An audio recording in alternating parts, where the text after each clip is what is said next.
If you're just joining us, we are walking through the massive internal shift that took me from a hard no shock to a concrete plan to meet our child. Previously, we looked at our views on being supportive of the potential biological needs of your child. We talked about moving from a parent-centric view to a child-centric mission. And today, we are sitting with a new question that helps define your child's world and your own family values for decades to come. It's a question that often feels heavy, but it's one that can actually bring a lot of peace once it's settled. Will the truth be a story your child has always held close? Or will it be an unplanned discovery they may have to navigate later in life? According to the adults who have lived this story, how we handle this choice is one of the most important foundations we can build for our child's sense of security. You don't know what you don't know. Welcome back to Donor Egg Diary. I'm a mom on a mission, sharing the hard-won insights I wish I had when I first heard those words.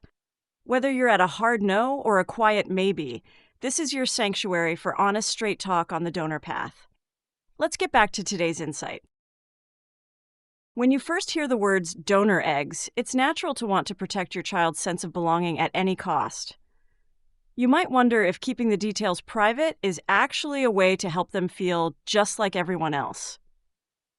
You might think that by staying quiet, you are shielding them from a difference before they are ready to handle it. That isn't a bad instinct. It's a protective one, but when we listen to adults who were born into families just like the one you're building, they describe two very different ways to experience that story. One is a world where the story was left out of the everyday conversation. In this world, a person sometimes grows up with what they call a hunch, a quiet, persistent feeling that things don't quite add up. They might see a gap in a medical history or a family trait that they can't explain. When the truth eventually surfaces, and in our modern world of genetic testing, it almost always does, it can be a complicated moment of transition. It can lead to a lot of recalculating of their past. It's not that the love isn't there. It's just that the discovery happens in a way that the child didn't get to prepare for. The other is a world where the story was always known. In this world, a person never has to find out how they got here because the information was a natural part of their life from the start. The truth is just a part of their reality, as natural as a bedtime lullaby. They advocate for a story that has no beginning, where there was never a time they didn't know they were deeply wanted and helped into this world. They don't have to process a reveal because they've always held the truth in the safety of your honesty. Wait, let's take a second for a quick reality check. This is our safe harbor, not a doctor's office. I'm here to give you the insider track from a parent's heart, but the bold choices for your family are yours to make. Do your research, trust your gut, and now, back to the story. I want to leave these 4 questions with you. You don't need an answer today, and you don't need to be 100% sure. Just let them sit in the background while you're processing everything else. Question 1. The relief. Does the idea of my child always knowing their story feel like a relief to my heart, or does it feel like a risk to our bond? If it feels like a risk, is that because of the child, or because of my own very real fears of not being enough? It's okay to admit those fears. Naming them is the first step to moving past them.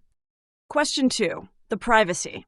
Can I see the difference between privacy, protecting our family's personal space from the world, and secrecy, keeping a piece of the truth from the child themselves? Privacy is a healthy boundary. Secrecy is a heavy weight. Question 3. The words. Am I ready to practice using words like biological donor so they become a normal, respected part of our home? If we can say it with peace, they will hear it with peace. Question 4. The mirror. If I were the one born through a donor, would I want the people I call my parents to be the ones who lead me to my truth with pride? Would I want to hold my own story from the start? Or would I want to be kept in the dark to protect someone else's comfort?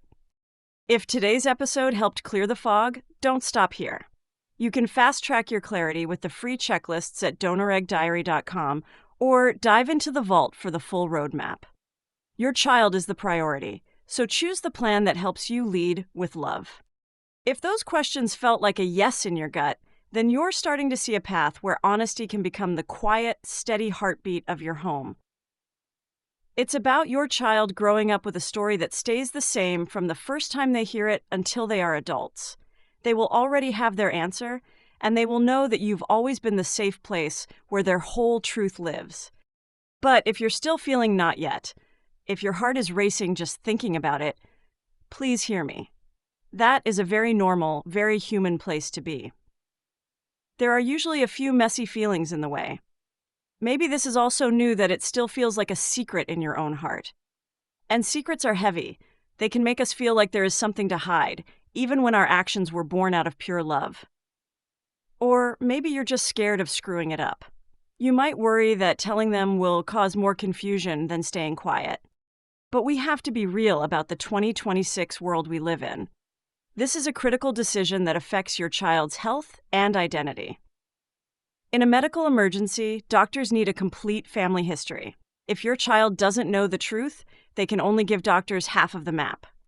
Then there is the reality of accidental discovery. With DNA kits and genealogical databases connecting millions of people, the amount of emotional energy it takes to actually keep that door closed for 50 years is a massive, exhausting weight for you to carry. Choosing a plan for sharing this story isn't about fixing a problem. It's about introducing a legacy. Your child is the priority, so choose the plan you feel honors their right to be a total original.